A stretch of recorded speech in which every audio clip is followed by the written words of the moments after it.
Hello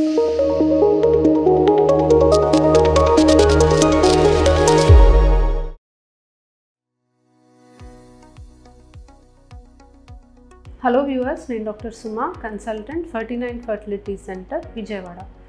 so సంతానలేమి సమస్య ఉన్న వాళ్ళల్లో కపుల్స్లో చూసుకుంటే ఆడవాళ్ళలో కారణాలు చూసుకుంటాము, అలాగే మగవాళ్ళల్లో కూడా మనకి ప్రెగ్నెన్సీ రాకపోవడానికి ఈ మధ్య కాలం రీజన్స్ అనేవి చాలా చూస్తున్నాం. సో మారుతున్న జీవన శైలి లేదా స్ట్రెస్ వల్లనో లేకపోతే మన లైఫ్ స్టైల్ వల్లనో, అధిక బరువు ఎక్కువ అవ్వడం వల్ల, ప్లస్ స్మోకింగ్, ఆల్కహాల్ ఇటువంటి హ్యాబిట్స్ వల్ల, నైట్ షిఫ్ట్స్ ఎక్కువ ఉండడం వల్ల, ప్లస్ లేట్ మ్యారేజెస్, ఇలాంటివి ఎన్నో సమస్యల వల్ల ఆడవాళ్ళల్లోనే కాకుండా మగవాళ్ళల్లో కూడా సంతానలేమి సమస్యకి గల కారణాలు అనేవి చూస్తున్నాం. సో మగవాళ్ళల్లో సంతానలేమి సమస్య రావడానికి ఏమేం కారణాలు ఉంటాయి అనేది ఈరోజు డిస్కస్ చేద్దాం.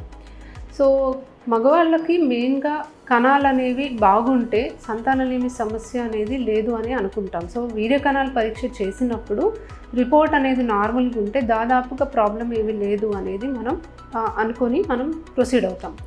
సో కణాల పరీక్ష చేసినప్పుడు ఏదైనా ప్రాబ్లం ఉంది, కౌంట్ ప్రాబ్లం ఉంది లేదా కదిలే కణాలు తక్కువ ఉన్నాయి అన్నప్పుడు ఎక్కడ ప్రాబ్లం ఉంది అనేది చూడటం అనేది మొదలు పెడతాం. సో మనకి కణాల ఉత్పత్తి సరిగ్గా జరగకపోవడానికి కానీ, కౌంట్ తక్కువ ఉండడం లేదా కదిలే కణాలు తక్కువ ఉండడానికి కానీ వేరియస్ రీజన్స్ అనేవి ఉంటాయి. సో దీన్ని మనం 3 భాగాలుగా డివైడ్ చేసుకోవచ్చు. ఒకటి ప్రీ టెస్టిక్యులర్ కాసెస్ అంటాం, అంటే మెదడు నుంచి కొన్ని హార్మోన్స్ అనేవి సరిగ్గా సెక్రీట్ అవ్వకపోవడం వల్ల బీజంకి కణాలు ఉత్పత్తి చేయడానికి సిగ్నల్ అందక మనకి కౌంట్ తగ్గడానికి అవకాశం ఉంటుంది. సో కొన్ని హార్మోనల్ ప్రాబ్లమ్స్, ఇప్పుడు థైరాయిడ్ ప్రాబ్లం కానీ, ప్రొలాక్టిన్ ప్రాబ్లం కానీ, హైపోగొనాడిజం అంటాం, అంటే మనకి మెదడు నుంచి కొన్ని హార్మోన్స్, బీజంని స్టిమ్యులేట్ చేసే హార్మోన్స్ అనేవి తక్కువ ఉండడం వల్ల, సో ఇలాంటి రీజన్స్ వల్ల, జస్ట్ సింపుల్గా కొన్నిసార్లు స్ట్రెస్ వల్ల కూడా మనకి మెదడు నుంచి హార్మోన్స్ అనేవి కరెక్ట్గా రిలీజ్ అవ్వకపోవడం చూస్తాము, లేదా చాలా వెయిట్ బాగా తక్కువ ఉండడం అథ్లీట్స్లో అట్లా చూస్తూ ఉంటాము. సో ఇలాంటి రీజన్స్ వల్ల మనకు కణాల ఉత్పత్తి తగ్గడానికి అవకాశం ఉంటుంది. రెండవది, బీజంలోనే కొన్ని కారణాల వల్ల మనకి ప్రాబ్లమ్స్ రావడానికి అవకాశం ఉంటుంది. సో టెస్టిక్యులర్ కాజెస్ అనేవి చెప్తాం. సో టెస్టిక్యులర్ కాజెస్ ఏంటి అనేది చూసుకుంటే, చిన్నప్పుడు ఏదన్నా ఇన్ఫెక్షన్, మమ్స్ లాంటి ఇన్ఫెక్షన్స్ వచ్చి బీజం అనేది డ్యామేజ్ అవ్వడం, వెరికోసిల్ మోస్ట్ కామన్గా మనం చూసేది, అంటే మనకి బీజం చుట్టూ ఉన్న వెయిన్స్ అనేవి డైలేట్ అయ్యి దానివల్ల టెంపరేచర్ అనేది కొంచెం పెరిగి కణాల ఉత్పత్తిపై ప్రభావం పడటానికి అవకాశం ఉంటుంది. సో వెరికోసిల్ వల్ల మనకు కణాల ఉత్పత్తి తగ్గడానికి అవకాశం ఉంటుంది. సో కొన్ని ఇన్ఫెక్షన్స్ వల్ల మనకు బీజం డ్యామేజ్ అవ్వడానికి అవకాశం ఉంటుంది. చిన్నప్పుడు ఏదన్నా దెబ్బ తగిలి బీజంలో ఏదైనా ఒక భాగం అనేది పనిచేయకపోవడం అనేది చూస్తూ ఉంటాం. సో ఇలాంటివి బీజంలో కొన్ని కారణాల వల్ల మనకు కణాల ఉత్పత్తిపై ప్రభావం పడుతుంది. అండ్ కొన్ని genetic causes, so Klinefelter syndrome, so జన్యు పరంగా కొంతమందికి కొన్ని లోపాలు ఉండడం వల్ల బీజం అనేది సరిగ్గా డెవలప్ అవ్వకుండా మనకు కణాల ఉత్పత్తి జరగకపోవడానికి అవకాశం ఉంది. సో వీళ్ళల్లో కౌంట్ బాగా తక్కువ ఉండొచ్చు, లేదా 0 కౌంట్ కూడా ఉండడానికి అవకాశం ఉంది. మూడో భాగం చూసుకుంటే, కణాల ఉత్పత్తి బాగానే జరుగుతుంది కానీ ఆ స్పర్మ్స్ అనేవి బయటికి రావడానికి ఏదైతే దారి ఉంటుందో అది బ్లాక్ అవ్వడానికి అవకాశం ఉంటుంది. సో అబ్స్ట్రక్టివ్ కాజెస్ అంటాం. సో అబ్స్ట్రక్టివ్ కాజెస్ యూజువలీ ఎక్కువ శాతం ఇన్ఫెక్షన్స్ వల్ల లేదా ఇంతకుముందు ఏమైనా సర్జరీస్ అవ్వడం వల్ల కానీ అలాంటివి మనం చూస్తూ ఉంటాం.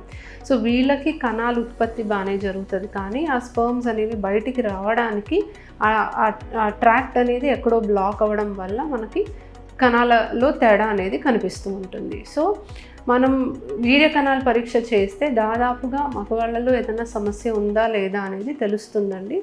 ఇది కనుక మనకి ఏదన్నా అబ్నార్మాలిటీస్ కనిపిస్తే అప్పుడు కారణం ఏంటి అనేది మనం టెస్ట్ చేసుకోవడానికి ఈ ప్రోటోకాల్ లాగా ఫాలో అవుతాం. అంటే ఎక్కడ ప్రాబ్లం ఉంది అనేది తెలుసుకోవడానికి ట్రై చేస్తాం. సో కొన్ని హార్మోన్ టెస్ట్లు కానీ, స్కానింగ్ కానీ చేసి సో ట్రీట్మెంట్ అనేది డిసైడ్ చేయడం జరుగుతుంది.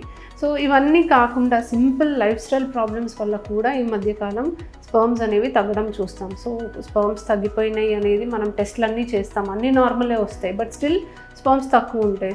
సో లైఫ్ స్టైల్ మోడిఫికేషన్ చేసి కొన్ని యాంటీ ఆక్సిడెంట్స్ టాబ్లెట్స్ పెడితే వీళ్ళకి డెఫినెట్లీ ఇంప్రూవ్మెంట్ ఉంటుంది. సో ఎక్కువ వెయిట్ ఉండడం, సెడెంటరీ లైఫ్ స్టైల్, ఎక్కువ తిరగకుండా ఒకటే చోట కూర్చొని ఉండడం, ల్యాప్టాప్ ఎక్కువ వాడటం, వైఫై ఎక్కువ ఎక్స్పోజ్ అవ్వడం, సో రేడియేషన్ ఎక్స్పోజర్ కానీ, ఇప్పుడు కెమికల్స్కి కానీ, ఇప్పుడు పెస్టిసైడ్స్కి కానీ ఇవి ఎక్స్పోజర్, లేకపోతే ఎక్కువ వేడిలో పనిచేయడం. సో చాలామంది షెఫ్స్ వస్తుంటారు మా దగ్గరికి, కొంతమంది పెయింటర్స్ వస్తుంటారు. సో ఆ పెయింట్లో ఉన్న హార్మ్ఫుల్ కెమికల్స్కి వాళ్ళు ఎక్స్పోజ్ అయ్యి, సో ఇలాంటి చాలా రీజన్స్ అనేవి జస్ట్ సింపుల్ లైఫ్ స్టైల్ డిజార్డర్స్లో కూడా మనం మార్పులు చేస్తే కణాలపై ప్రభావం పడి పెరగడానికి అవకాశం ఉంటుంది. Thank you.